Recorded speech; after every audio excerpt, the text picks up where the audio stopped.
Monster Mash, Time Warp, Calling All the Monsters. Throughout history, a selection of spooky songs have become certified Halloween classics. Usually these songs are born from novelty records or movie soundtracks, but there's one song in my Halloween playlist that's from something else entirely. Something killer, something fierce. Now we're fierce.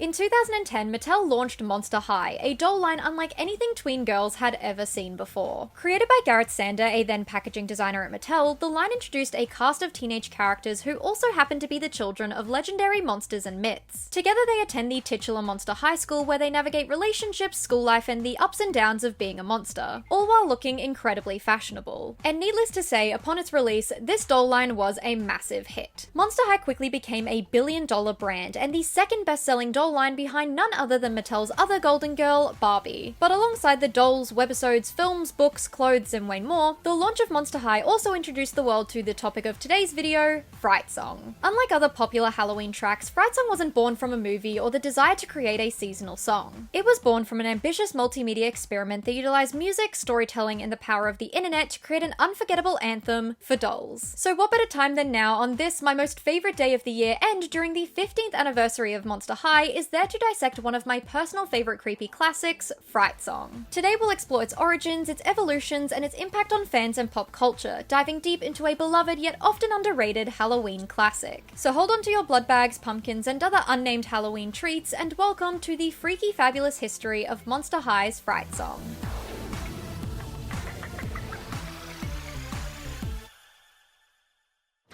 Fright Song was born on the 5th of May 2010, when it served as the opening theme for the very first Monster High webisode. Though only 15 seconds of the track could be heard in the 2-minute short, it was enough to grab fans' attention and pique their curiosity. Later, the instrumentals of the song would begin appearing in the Dolls commercials, and around the same time, the song and its lyric file was uploaded to the original Monster High website. It was there that fans finally learned that the song's official title was Fright Song. And using that title, they were able to discover that the song was written by Wendy Trilling and the Hi-Fi Project, was produced by Paul Robb and Michael Koch, and was performed by session vocalist Wendy Wagner. But even with those details, one question still lingered in fans' heads. What was Fright Song for? The song had incredibly high production value, and if there was a full version of it available, why was Monster High only using snippets of it? Well, the answer to that question was that Monster High was saving the full uncompressed song for something special. Because on the 9th of August 2010, Fright Song went from simply a doll's jingle to a global sensation, with the release of the official Fright Song music video.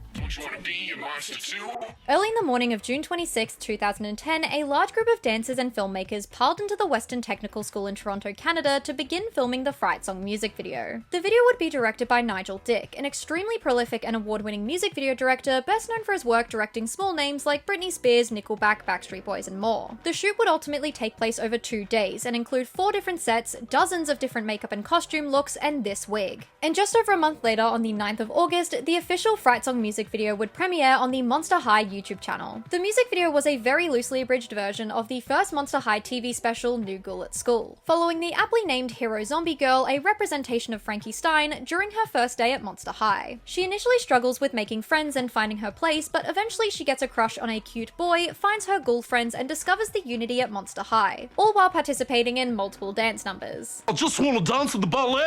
Interestingly, despite loosely following the plot of New Ghoul at School and being a live-action adaptation of Monster High, this music video doesn't directly adapt any of the characters from the doll line. Instead, the performers serve as analogues or representations of the main ghouls. For example, you won't find a pink pigtail Draculaura in the video, but you will find a vampire girl with a red choker and knee-high Converse. You won't find Deuce Gorgon with a snake mohawk, but you will find a quote-unquote cute monster boy who looks like a de-aged Justin from 13 Reasons Why. And you won't find Laguna Blue, but you will find a Lagoon girl in this wig. But the cast also included a few monsters that corresponded to characters that hadn't even been released when the music video premiered. The werewolf rapper and the ghost girl are analogues of Claude Wolf and Spectra Vondergeist, both of whose names wouldn't be trademarked until November of 2010 and wouldn't receive dolls until June of 2011. But even though no characters were visually identical to their doll counterparts, the video was still undoubtedly Monster High, with the video including elements like the Fear Leader uniforms, Monster High School crest, and the coffin-shaped lockers. Although obviously there were limitations with that last one. It is worth noting though that over the years, many fans have speculated that this lack of direct adaptation may have actually been an intentional decision on Mattel's part, with one prevailing theory tying to the scrapped Monster High live-action film. Long story short, but before the 2022 live-action films, all the way back in 2010, a live-action musical Monster High film was in development at Universal. The film did have writers and a director attached, but ultimately it never materialized. So some believe Mattel actually avoided casting specific characters in this music video because they wanted to ensure that the film's actors would be seen as the canon live-action versions. This speculation is supported by the Fright Song behind-the-scenes video, in which the makeup artists and costume designers seem to suggest that they weren't given reference pictures for any of the Monster High characters, but instead they were given types of monsters, color palettes, and the instruction to give the characters, quote, "They still want the cool fashion, they still want style." This same behind-the-scenes video also makes a point to never credit the cast as the characters they're representing. For example, the performers aren't credited as Frankenstein or Draculaura, but rather Hero Zombie Girl or Vampire Girl. But all of this suggests that the Fright Song music video was potentially intended to be more of an addition to a live-action Monster High universe rather than a direct translation. But that's just a theory. A Monster High music video theory. What we can be pretty certain of, however, is why the music video includes animated sections. One of the main reasons this music video exists in the first place is to introduce and sell the Monster High brand, and by extension, the dolls. So by including animated clips with a similar art style to the webisodes, it helps build brand familiarity and cohesion, while ensuring that the characters are visually recognizable and memorable. The latter point is especially why the rap verse introducing the characters is fully animated, because it pretty much guarantees kids will be able to recognize and remember each character. It also doesn't hurt that the animation art style in the music video is the same as the stock art on the back of the doll's boxes. Oh, your kid saw a music video and now wants the doll of the character they like, but can't exactly pair the doll to the character? Well, just look on the back of the box and what do you know, there's the animated version they recognize. Sold separately. But the Monster High Fright Song music video has become nothing short of iconic, with it still being beloved to this day. It also undeniably popularized the trend of doll lines releasing live-action music videos as part of their marketing. But if that's the video's future, it's also worth asking the question, why did Monster High release a music video in the first place? As mentioned earlier, and as I'm sure you're aware, Monster High was a surprise hit for Mattel. But before it smashed expectations and became the go-to Christmas gift for tween girls, industry experts were a lot less sure of the ghouls. The launch of Monster High in 2010 was considered pretty risky for multiple reasons. Obviously, Monster High's dark and goth aesthetic was a pretty significant shift from other fashion dolls on the market, but Mattel was also taking a pretty unprecedented gamble. Mattel toy makers. You can tell it's Mattel. It's swell. Before Monster High, Mattel hadn't released an in-house toy brand since 1968, with the company instead focusing primarily on releasing toys based on already existing and successful entertainment properties. But when they had released their in-house toy brands like Hot Wheels and of course Barbie, they had historically waited years to see if the toys succeeded before they expanded them into multimedia franchises. But when it came to Monster High, Mattel was putting all their eggs in the one basket. When the toy company initially announced the Monster High dolls to the press, they announced the brand as a franchise, explaining that the dolls would come first and books, films, clothing and more would soon follow, having already been in development alongside the dolls. Senior research analyst Margaret Whitfield stated, "This is the first time I can recall a Mattel property that's been internally developed with this kind of launch." And toy analysts estimated that if the doll line failed, it would cost Mattel tens of millions of dollars. So needless to say, there was a lot of pressure for Monster High to succeed, and in 2010, Mattel knew that when it came to advertising the brand, the internet was going to be their best friend. But even more so, virality was going to be their best friend. See, by this point, kids and tweens were spending more time online than ever before, and the internet was quickly becoming the cultural juggernaut we know it as now. But very few toy brands had figured out how to take advantage of that. So Mattel, ever the trailblazer, saw that gap and went all in. Before a single doll hit shelves, Monster High launched its website and animated web series. But simply being online was no longer enough. The real key was being noticed. And in 2010, that meant one thing: going viral. The landscape of the internet was changing fast. Videos like Evolution of Dance, Charlie Bit My Finger, and Chocolate Rain had started to rack up millions of views and go from niche internet clips to mainstream topics of interest. Suddenly, the idea of going viral was entering the cultural consciousness, and brands were beginning to create marketing material with the goal of going viral in mind. And Mattel was no different. With that in mind, the Fright Song music video was born, not just as a way to promote the brand, its concept and characters, but with the pretty obvious intent to go viral. What better way to let everybody know about everything Monster High than to write a song about it? When you analyze the choices made in relation to this video, a significant amount of them can be explained as working towards that goal. Music videos have always been one of the most shareable and eye-catching forms of media, especially on YouTube, where they consistently rank amongst the platform's most viewed content. A high-profile director gives the project credibility and therefore brings more eyes to it. The choreography was simple so that kids could easily emulate it, which encouraged them to rewatch the video, learn it, and even post dance covers. Our vision for the dance was to create something that kids could watch and pick up the steps and emulate. Even the fact that it was live action was most likely calculated. Historically, and depending on your perspective, unfortunately, live action media has always performed better commercially than animation. And whenever a piece of media is animated, there is inevitable demand to adapt it into live action. Monster High was just getting ahead of that demand. Literally. All of these choices were likely made so the video had a higher chance of being watched, shared, and hopefully going viral. And guess what? It worked! As of October 2025, the Monster High Fright Song music video has more than 106 million views, which compared to music videos released now looking at you K-pop artists might not sound like a lot, but for 2010 and when compared to Monster High's other videos released at the time, it's a crazy high number. In fact, to this day, the Fright Song music video is the most watched video on the Monster High YouTube channel by a wide margin. And the second highest for the record is also a live action music video. But when the Fright Song music video was released, even if you had never heard of Monster High, chances were you would stumble upon the video or see some kind of fan edit or remix of it. For its target audience of young tween girls especially, it truly was inescapable, no matter where in the world you tried to run. The success of Fright Song was never destined to be confined to English-speaking countries, so very quickly, it went global. On the 7th of September 2011, the Polish Monster High YouTube channel uploaded a Polish-language version of the song performed by Ewa Farna. The accompanying video was essentially a shot-for-shot, or close enough to, recreation of the English version, with Farna stepping in as the hero zombie girl and the choreography and animation remaining almost identical. Though this video does have a uniquely green color grade that is very reminiscent of Saw or Twilight depending on your movie preference. It also has its own version of The Wig. But the Polish Fright Song music video would go on to amass more than 23 million views, and like its English counterpart, become the most watched video on its home YouTube channel. Then, just over a year and a half later, Fright Song went even bigger. On April 24th, 2013, India got its own version, with the release of an Indian Hindi language music video starring Shazan Padamsi. This Fright Song music video was directed by Himanshu Malid, and took significantly more creative liberties than the Polish video, with new cinematography, choreography, and a slightly darker tone. This version of the music video also adapted the Monster High characters a lot more directly, with background dancers wearing outfits that resemble the first wave of dolls in a much more screen/doll accurate manner. I sort of studied all the dolls, and then I didn't want to replicate them, so I did my version of it.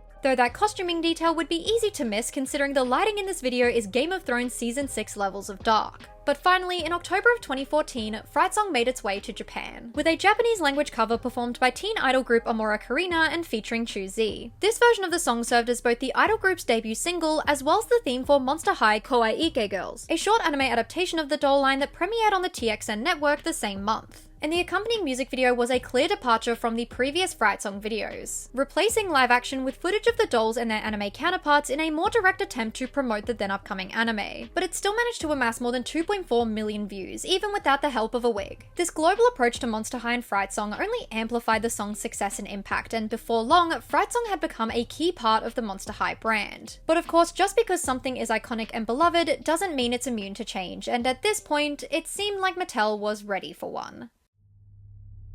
On the 6th of June 2013, the Monster High YouTube channel uploaded a lyric video for We Are Monster High performed by Madison Beer. Yes, that Madison Beer. At first the song was simply billed as the new Monster High song, but it quickly became clear that Mattel had bigger plans for it. As the lyric video went live, Fright Song was quietly removed from the Monster High website, and its lyric file was completely deleted. Later in November of the same year, doll commercials began using the instrumentals of We Are Monster High. And then finally, in the 2015 webisode Sayonara Draculaura, the iconic Fright Song intro was officially retired, replaced with, of course, We Are Monster High. And in hindsight, the replacement of Fright Song was a sign of things to come. We Are Monster High was significantly less edgy than Fright Song, with a brighter instrumental and much more kid-friendly tone, perfectly foreshadowing it. In the summer of 2016, Monster High went through its first reboot, aptly titled Generation 2. This era of the franchise abandoned the original edgy style in favor of a more cutesy aesthetic, including bigger eyes, smiles, and softer, more conservative fashions. The shift was clearly an attempt to appeal more to younger audiences, likely in response to Barbie's declining sales and the seemingly never-ending criticism that Monster High was a bad influence on children. But with this reboot, Fright Song's presence was minimal at best. Snippets would appear occasionally, but most of the musical focus was directed to new songs like Adventures of the Ghoul Squad and We Are the Monsters Dance the Fright Away. And though rumors swirled that Mattel wanted to revive Fright Song in some form, nothing ever materialized, and ultimately, Generation 2 would be cancelled in 2018. Thank God. But then Monster High came back. In 2020, the brand launched the Skellector doll line, a collection of high-end dolls specifically designed to emulate the style of Generation 1 for adult collectors. These dolls were an instant hit, and presumably proved to Mattel that Monster High still had cultural relevance, paving the way for the franchise's second reboot that launched 2 years later. Generation 3 has been praised for its diversity, inclusivity, and sheer amount of content, with it spawning a CGI animated Nickelodeon series, webisodes, and 2 live-action films. But despite the franchise seemingly returning to form, one thing remained conspicuously absent. With Fright Song being replaced by We Are Monster High during Generation 1, and neither Generation 2 nor 3 using it in any meaningful way, the writing was on the wall. Fright Song was officially dead, buried 6 feet under and never to escape its underground grave. At least that's what I would say if I was a liar. Did you take my hat? It's alive! Alive! And it's really big. It's 2025, and Generation 3 is seemingly thriving. Dolls are being released for old and new fans alike and are flying off shelves mostly, to great fan reception mostly. Though it's undeniable that fans were feeling a Fright Song-sized hole in their hearts. But then on the 8th of July, something unusual happened. Monster High posted a short video on their socials. That's not the unusual part though. The unusual part is that it was formatted like a group chat between the main ghouls, with each girl sending a voice memo of them saying one or a couple of words from the Fright Song chorus. And fans, well, needless to say, were confused. The video was, quite frankly, uncanny and freaky. But the very next day, a second short appeared. This time it was one of the iconic opening shots from the original Fright Song music video, recreated with Monster High dolls. It was captioned simply, "If you know, smirking emoji." And this time the comments went wild, with fans still confused, and mostly just asking for more Generation 1 style dolls. But regardless, the mysterious post continued. On July 10th, the brand shared images and GIFs directly referencing the Fright Song video, with the caption, "Remember when we made history with the Fright Song?" A few days later on the 15th, another image, this time of the Monster High skeleton bow with a safety pin in it. And then on the 16th, possibly the clearest clue yet, a short video zooming into the eyes of several characters, Fright Song playing in the background, and the cryptic caption, cat emoji, eye emoji, black heart emoji. Fans quickly noticed that all the characters featured in the video were cats, and speculation exploded. Was Fright Song coming back? Would it involve cats? Eyes? Was it going to be Gnarly? I'm just kidding, everyone already knew what was happening because it leaked a few days before, but presenting the information like this is more fun. But finally, on July 17th, the last of the mysterious posts arrived. A video of an 8-ball being shaken and landing on a series of symbols that would be instantly recognizable to fans of a certain global girl group. A tiara, a key, cherries, an anchor, a shield, and a shell. And on that same day, history would be made. Monster High officially brought Fright Song back, but they didn't do it alone, because joining the return of the iconic song was none other than Katseye. Everything's gnarly.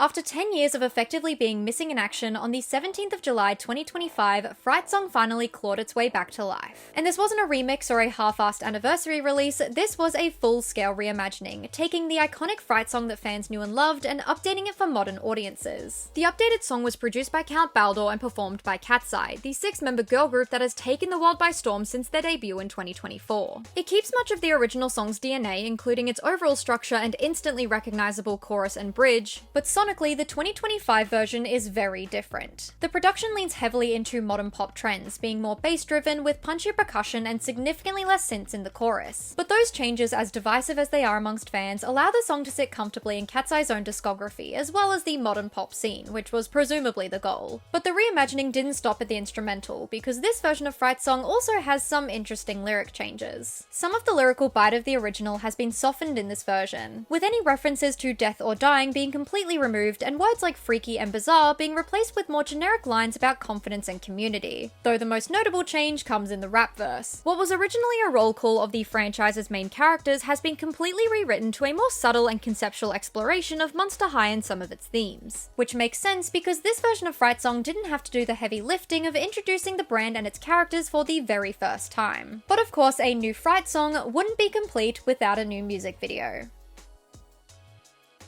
Unlike most of the previous Fright Song videos, this music video doesn't set out to be a direct or even semi-direct adaptation of the Monster High doll line. Rather, this video is its own piece entirely, with Katseye inhabiting the world of Monster High as their own unique monster personas. Each girl is styled to appear as a monster or mythical creature from their cultural background, aligning with Generation 3's emphasis on diversity and celebrating heritage, or scaritage. Manon is a sea monster, Sophia a Manananggal, Daniela a werewolf, Lara a Rakshasa, Megan a Hulijing, and Yunche a Jungsunbum. And to make things even more fun, each girl actually received a one-of-a-kind, or possibly two-of-a-kind unless Mattel keeps taking them back, custom doll of their monster persona. But with all that said, the video does still include some pretty clear callbacks to the original. The first extended shot in the Katseye video is the girls confidently walking down the halls of Monster High, not too dissimilar to how viewers were introduced to the hero zombie girl in the original, though she was a lot less confident. The chanting bridge is also still performed in the school gym, performers interact with lockers, the choreography continues to be basically built for dance covers, and the unique styling of each performer is still emphasized with close-ups. But beyond those subtle nods, it's incredibly obvious that this music video was never intended to be a direct recreation of the 2010 one. Unlike the original, which was heavily narrative-driven, this iteration is focused on aesthetic, concept, and creating an atmosphere. Each member gets their own unique solo scenes, including, but not limited to, Daniela framed by a full moon, Megan surrounded by floating school supplies, and Manon trapped in a fish tank. Someone please free her, all intercut between dramatic dance sequences and playful interaction between the girls. But there's also no animation this time. Instead, the visual language leans into moody lighting and cinematic framing that clearly skew towards the older side of the fandom. But of course, Monster High wasn't just going to leave the kids out of the fun. On October 4th, 2025, Monster High dropped an animated version of the Katseye Fright Song music video created by Mindshow, the same studio behind the rest of the Generation 3 music videos. This time, Katseye performed as animated versions of their monster personas alongside the core ghouls, including Frankie, Draculaura, Claudine, and you know the rest. Animation opened the door for bigger choreography, more elaborate sets, and dynamic camera movements that just weren't possible in the live-action version. And the result is a playful and colourful video that appeals more to younger fans. But together, these two videos and the contrast between them go to show just how far Monster High has come. Back in 2010, Fright Song was a carefully engineered method to introduce the brand, its characters, and therefore its dolls to potential consumers. But 15 years later, that purpose has shifted. Monster High no longer needs to prove itself. It's a well-established and beloved franchise that can now focus on exploring its history, creativity, and cultural impact. Though it still wants to sell dolls, don't get it twisted. Though the videos also display how the brand has grown with the market and its audience. Monster High now offers both Generation 1 and Generation 3 style dolls, appealing to nostalgia and novelty alike. Likewise, the live-action Katseye video gives longtime fans a stylish and concept-driven way to reconnect, while the animated version maintains the brand's appeal to younger audiences. They may target different audiences and have different styles, but they're both rooted in the same message: that Monster High, Fright Song, and its legacy are worth celebrating. So yes, after a decade underground, Fright Song is alive once again. Shinier, sleeker, and though a little less spooky, still absolutely gnarly. Fright Song was without a doubt lightning in a bottle. Many doll lines tried to create their own versions, but none ever quite reached the same level of success. But it's also a perfect snapshot of what made and what has continued to allow Monster High to be such a phenomenon. Fright Song represented Monster High's creativity, its willingness to take risks, and its unapologetically unique confidence. Not to mention, it gave fans a voice and a community to rally around. From its viral marketing roots to its global adaptations and modern revival, Fright Song proved that a song born from a doll line could evolve into something much bigger. A cultural moment that celebrated individuality, friendship, and freakiness in all its forms. At its core, Fright Song invited fans to be bold and to find pride in the things that made them stand out. And that's why even now, 15 years later, the song still hits home. And that's why it's one of my favorite songs to play on repeat all Halloween. It's catchy, campy, and a little creepy, but more importantly, it's the result of taking a huge risk for a good reason. Halloween is all about stepping out of your comfort zone and having fun celebrating all things spooky, unique, and out of the ordinary. And at the end of the day, there are very few doll lines that are as spooky, unique, and out of the ordinary as Monster High. Now, if you don't mind me, I'm going to go enjoy my annual rewatch of Over the Garden Wall. And they're coming too, I guess.